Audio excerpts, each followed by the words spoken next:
Lero mugenda kufuna ebbaluwa nga kuliko signature ya clerk oba secretary owa clerk kubanga oluusi clerk ayinza obutabeera mu office naye ng'olwaleero mujja kufuna buli kimu. Biza eri Parliament n'eri bannayuganda nti tugenda kutuusaayo n'okutwalayo emikono eri clerk oba eri speaker wa Parliament.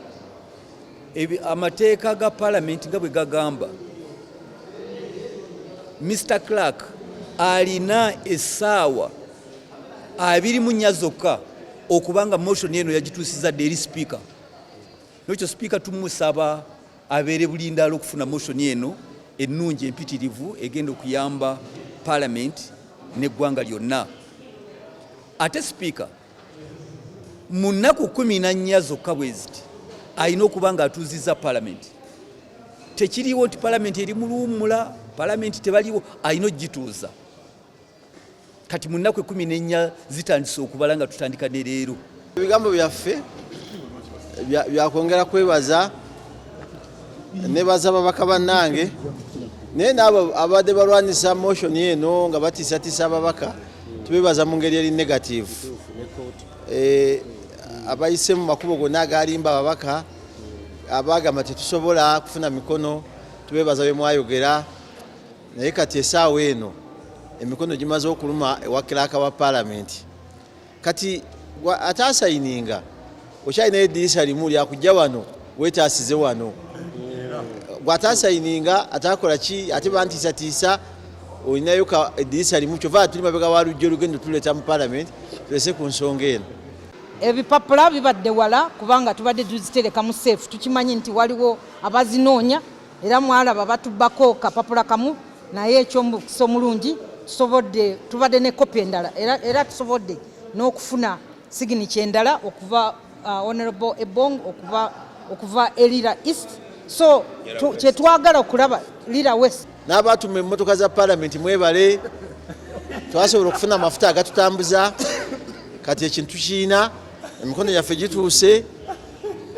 Ekintu ekisembayo mu byonna bannamawulire mwebale mutuyambye okufuna abawagizi abalonzi. Manye ekigambo balonzi sikyagala, njagala bayita abawagizi. Kyovala nti abantu bonoonye nnyo constituencies kwita abantu balonzi nti bakola kulonda ne bikomaawo ne bajja ne bakola ebikyamu wano ne baba bakuwagira mwebale kugamba abawagizi b'ababaka ne bajja ne batuukiriza ensonga yaabwe. Ensonga enkulu byonna ebiri wano tuzzaawo kifaananyi kya buyinza bwa Parliament. Buli mubaka wa Parliament gw'olaba wano alina kapasite okubeera pulezidenti w'eggwanga kubanga mu hierarchy oba mu protocol tuli waggulu.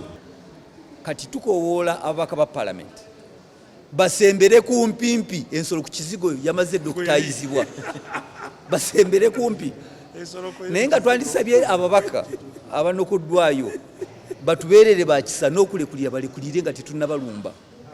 Kiba kyawo kya buntu bulamu na bugunjufu omusango bwe gukusinga n'okkiriza nti gunsinze. Yawumula Zaak Niringiye yalumbibwa abatamanya ngamba baali ku pikipiki bwe yali akola dduyiro entindo ewiiki ewedde nga bano baamukuba ku mutwe n'ebintu ebitategerekeka bulungi. Musajja wattu n'agwa ku ttaka era bw'atyo nabbibwako ebibye bye yali ayina omwali n'essimu ya iPhone 13 Pro Max. Poliisi ya Kampala n'emirirano yategeeza nga bw'eri ku muyiggo ogw'abatamanya ngamba bano era essaawa yonna nti baali bakwatibwa. It is alleged that as Bishop Niringiye approached Commercial Road near Rockview Hotel, he was accosted by individuals on a motorcycle. The assailants allegedly struck him with a blunt object, causing him to lose consciousness and fell to the ground. Leero Sekama wa Police, Assistant Commissioner of Police Rusoke Kitoma, ategeezezza nga bano bwe bamaze dda okugombebwamu obwala ng'essaawa yonna kale baakutwalibwa mu mbuga z'amateeka babitebye. Abasajja abali ku bodaboda bamukuba ne bamutuusaako obulabe ne bamubbako essimu. Twagala okubategeeza nti abaami abo twabafuna era tubayina nga poliisi. Afande Rusoke yennyamidde olw'ebikolobero ebizze bikolwa naddala ku pikipiki nga poliisi yakitegeddeko nga bwe waliwo kale abatandise okufunyamu namba plates zaabwe nga teziraga bulungi olw'ekigendererwa eky'okukola ebikolobero nga kino. Namba plate bayina engeri gye baziwetamu okuweta okwo kwa number plates Mwino kimanya nti abantu aba abasinga okuweta number plates baba bayina ebigendererwa ebitali birungi. Nti bw'abaziza omusango number plates si kyangu giraba. Wano nno poliisi weesinzidde n'etegeeza nga bw'egenda okukola ebikwekweta ebiwerako ku bagoba ba pikipiki abeenyigidde mu kikolwa bwe kiti olw'okusobola okuteekesaawo obwerufu mu mulimu gwabwe. Kusindika okulabula nti ennaku ezitali zaawala tujja bakolamu ekikwekweto abaami abo abavuga piki ez'omulingo ogwo nti ekintu ekyo tukivumirira era anytime mutulinde. Bwe batukuwadde number plate tugitadde ku gundi ku pikiyo kulwaki ogifunya. Abantu bangi bazze bakolebwako ebikolobero abatamanya ngamba abatambulira ku pikipiki n'abamu ne kitwala obulamu bwabwe okuli afande Andrew Kaweese yaliko sekama wa poliisi, omukulu w'ekika ky'Endiga Loomwa, afande Kirumira, omubaka Abiriganga n'abamu baasimattukira watono ng'ekyokulabirako ye minisita w'ebyemirimu n'entambula General Katumba Wamala. Olwakino poliisi yakoze ebikwekweto mu bitundu by'eggwanga eby'enjawulo mweyoledde abateeberezebwa okubeera abamenyi b'amateeka omuli n'ababadde bazina ebimansulo. Tangayo abawala abazina nga bali bukunya n'enjaga nga baginywa in the open mu Luganda kye tuyita kyere. Era bano nabo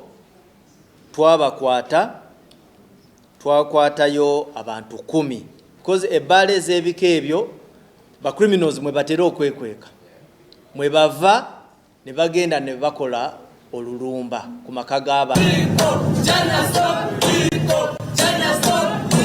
Omukutu gwa East African Crude Oil Pipeline gwakuva e Uganda okuva mu oil fields ennyanja ya Mwitanzige okutuuka e Tanga mu Tanzania amafuta gye banaagatundira. Omukutu guno gwakutambulira ddala kilomita eziwerera ddala emu n'obutundutundu 4 okuva e Kabale wuuyo mu Hoima okutuuka mu Chongolein Peninsula okulinana Tanga mu Tanzania ng'ebitundu 8 ku buli 100 biri mu ggwanga lino erya Tanzania. Abatoto Energies be basinze okubeera n'emigabo eminene mu ddimu lino nga baweereza ddala ebitundu 62 ku buli 100. Wabula okuva enteekateeka eno we yayanjulirwa bannayuganda bangi bavuddeyo nga beekalakaasa bakira we balumiriza nti egenderedde mu kunyuunyunta bannayuganda ebyobugagga bya bannansi biganyulwemu abantu abalala oba ab'olubato olwo nno bo basigala ettayo.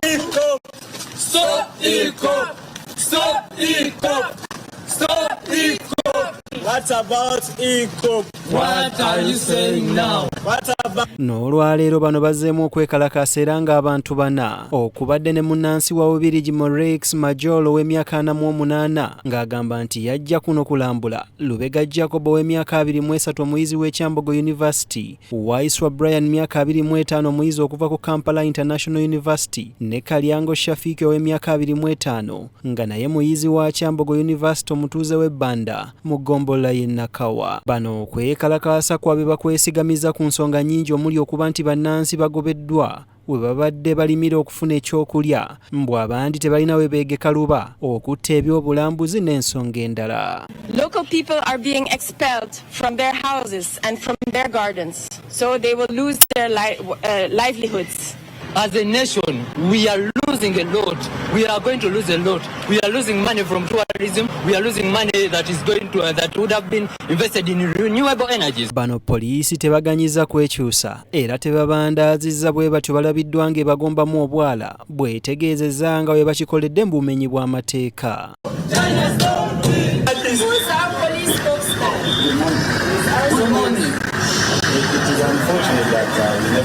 We are doing our right. We shall not allow intimidations. We shall not get intimidated. Please, we ask this to please calm down, calm down. No, China should stop investing. This is the place where we are supposed to be. This is the place where we are supposed to be. This is the place. This is China. This is China. This is China. This is China. Amyuka sekama wa poliisi ya Kampala n'emiriraano Assistant Superintendent of Police Luko Yesigire akakasizza okukwatibwa kwa bano. Bano era nga bulijjo bantu tubamanyi gwabwe gwakukeera ku makya kukwata bipande kugenda ku embassy ya China kulaga butali mativu nti China yenyigidde mu kukwatagana ne Uganda okusima amafuta mu bitundu ebyehoyima ne Buliisa. So tuli mu kunoonyereza ku kigambibwa okuba nti no babadde beeyisanga ekitagasa nga kwotadde okuuma omuliro mu bantu okwekalakaasa. So tujja bba tubabulira ebisingawo wanaba waliwo ekipya naye ng'essaawa zino bakuumibwa ku poliisi yaffe eya Jinja Road nga mulimu n'omuzungu. Okusookera ddala okutuuka wano natuuka Lwakutaano era embeera ebadde ennungi okusinziira nga bwe ndaba. Sofa ennaku zino 3 zeemaze wano era ne training mbadde ngezaako ogikola nga buli kimu kitambula bulungi n'okwetegeka neetegese bulungi. Nsooka kubeebaza Abannayuganda bali kutuwagira kutuwa support mwe abatufudde kye tuli n'okutuwa okuwangula omudaali gwa Joshua era ebadde support yammwe n'okusaba. So tubasaba mutuwagire, yes mutuwagire